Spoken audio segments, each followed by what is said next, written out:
మెగానీలో air India విమానం ఒక్కసారిగా కుప్పకూలింది. Civil ఆసుపత్రి సమీపంలో చెట్టును ఢీకొట్టి కూడా జనావాసాలపైనైతే విమానం కుప్పకూలిపోయింది. టేక్ ఆఫ్ అయిన వెంటనే కూడా విమానం కూలగా ఆ ప్రమాద సమయంలోనైతే విమానంలోనైతే 242 మంది ఉన్నారు. మనం చూస్తూ ఉన్నాము. ప్రెసెంట్ ఉన్న విజువల్స్ కరెక్ట్గా కూడా అహ్మదాబాద్ సర్దార్ వల్లభాయ్ పటేల్ విమానాశ్రయం ఏదైతే ఉందో ఇంటర్నేషనల్ ఎయిర్పోర్టు దాని సమీపంలోనే ప్రజెంట్ ఈ ప్రమాదం అనేది జరిగింది. అక్కడ ఉన్న జనావాసాల మీద అయితే ఇప్పుడు ఆ విమానం అనేది కుప్పగొట్టడం జరిగింది. ఆ విమానం వివరాలు చూస్తే కనుక ఎయిర్ ఇండియా ప్యాసింజర్స్ విమానం. ఈ ప్రమాదం జరిగినప్పుడు 242 మంది కూడా ఈ ప్రమాదంలో చిక్కుకున్నారు. అయితే ప్రజెంట్ దగ్గరలోనే గాంధీ ఆసుపత్రి ఉంది. అయితే గాంధీ ఆసుపత్రిలోకి ప్రజెంట్ వాళ్ళని తరలిస్తూ ఉన్నారు.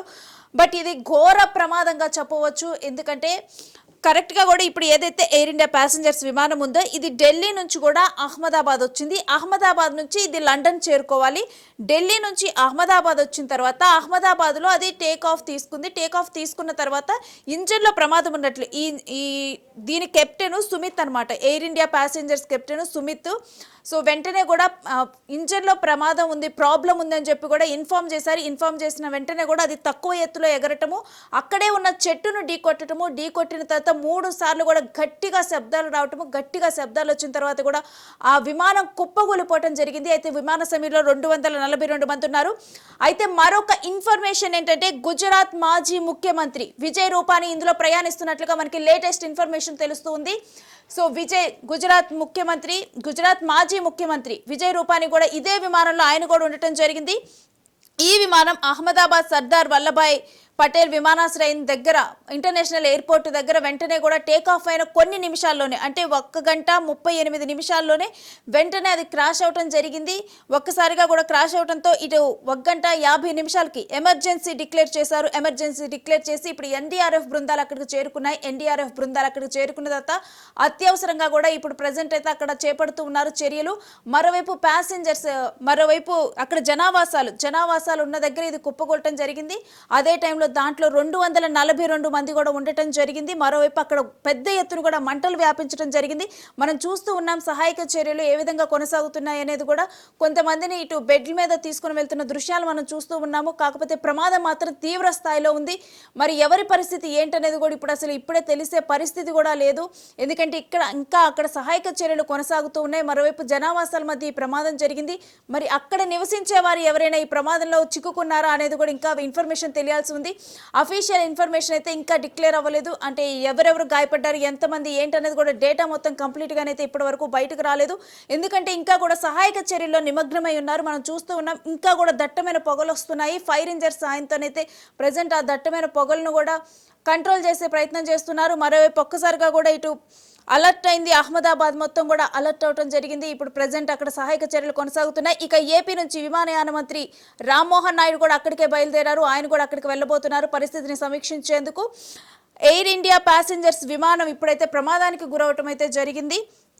ఈ ప్రమాదం అహ్మదాబాద్లో ఈ మధ్య జరిగిన విమాన ప్రమాదాల్లో అత్యంత ప్రమాదకరమైన ఇది చెప్పొచ్చు దీన్ని. అయితే మనం గతంలో కూడా చూసుకుంటే కరెక్ట్గా కూడా అహ్మదాబాద్లోనే ఇప్పటి వరకు జరిగిన ఘోర విమాన ప్రమాదాల్లో కూడా అహ్మదాబాద్లో కరెక్ట్గా కూడా 1988లో కూడా కరెక్ట్గా ఇటువంటి ఘోర విమాన ప్రమాదం జరిగింది. అప్పుడు కూడా ఇండియన్ ఎయిర్లైన్స్ విమానం 113 విభాగంలో ఇది జరగటం జరిగింది. ఇండియన్ ఎయిర్లైన్స్ ఫ్లైట్ 113 ఈ ఫ్లైట్ కూడా అప్పుడు కూడా ఇండియన్ ఎయిర్లైన్స్, ఇప్పుడు చూస్తే ఇప్పుడు ఎయిర్ ఇండియా, అప్పుడు ఇండియన్ ఎయిర్లైన్స్.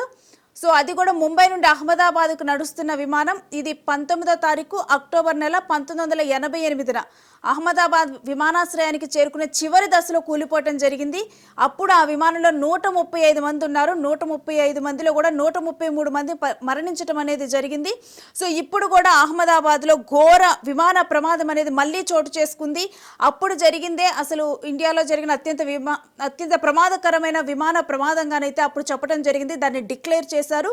బట్ ఇప్పుడు చూస్తే అహ్మదాబాద్లో సేమ్ ఇప్పుడు కూడా ఘోర విమాన ప్రమాదం అనేది జరిగింది. మరి ఇంకా ఎంతమంది దీంట్లో గాయపడ్డారు, మృతులు ఎంతమంది, ఇంకా ఇన్ఫర్మేషన్ అయితే ఇంకా మొత్తం కూడా బయటకు రాలేదు.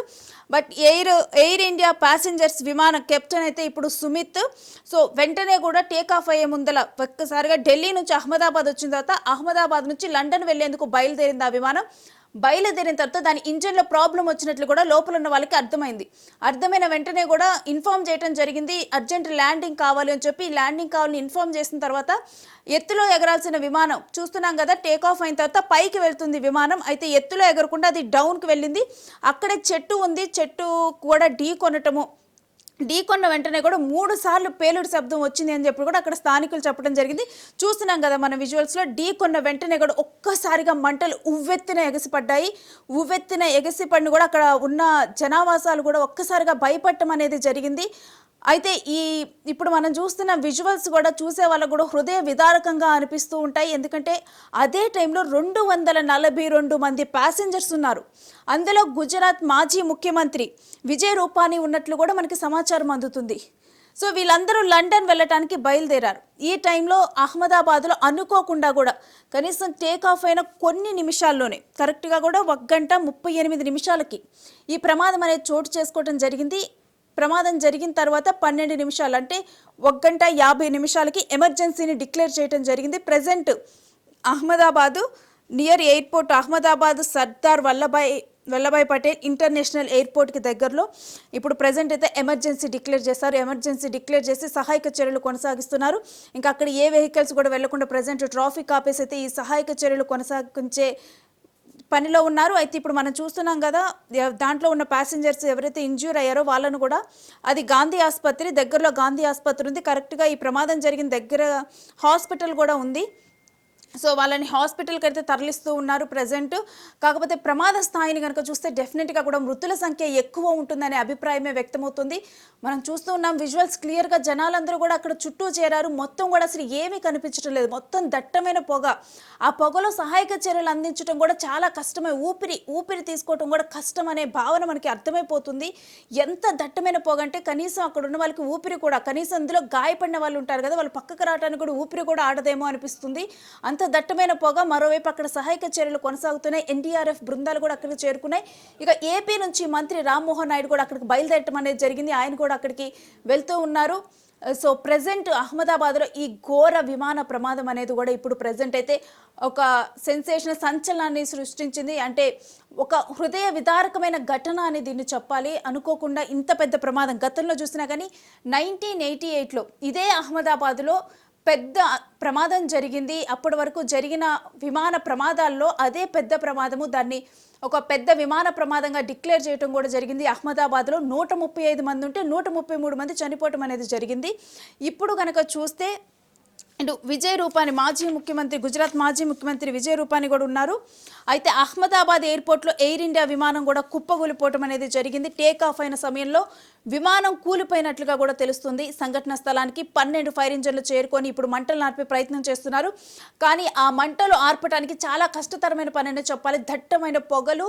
మరోవైపు విమానం కూలిన వెంటనే కూడా ఒక్కసారిగా కూడా విమానం నుంచి మంటలు ఉవ్వెత్తిన ఎగిసిపడ్డాయి. ఎంత అంటే అక్కడ బిల్డింగ్స్ ఉంటాయి కదా, ఆ బిల్డింగ్స్ని మించి అవి ఎగిసిపడ్డాయి. కనీసం అక్కడ బిల్డింగ్స్ కూడా అటువైపు ఏముందో కూడా కనిపించకుండా మొత్తం కూడా ఆ మంటల తర్వాత ఆ పొగే వ్యాపించి ఉంది. అక్కడ ఉన్న హైట్ బిల్డింగ్స్ కన్నా కానీ ఆ మంటలు ఎగిసిపడ్డాయంటే విమాన ప్రమాదాన్ని మనం ఊహించవచ్చు. అయితే ఆ విమానంలో 242 మంది ప్యాసింజర్స్ ఉన్నారు. ఎయిర్పోర్ట్ సమీపంలో కూలిపోవటం కూడా భారీగా ఇటు పొగలు కమ్ముకున్నాయి. డెఫినెట్గా కూడా ఇప్పుడు ఎయిర్పోర్ట్ సమీపంలో ఈ ప్రమాదం జరిగింది కాబట్టి ఇప్పుడు ఎయిర్పోర్ట్లో కూడా డెఫినెట్గా మిగిలిన విమానాల సేవలు కూడా నిలిపివేస్తారు కొన్ని గంటల పాటు కూడా డెఫినెట్గా. సో కుప్పగూలిన విమానం ఎయిర్ ఇండియాకి చెందిన బోయింగ్ 787 ఫ్లైట్గా గుర్తించారు.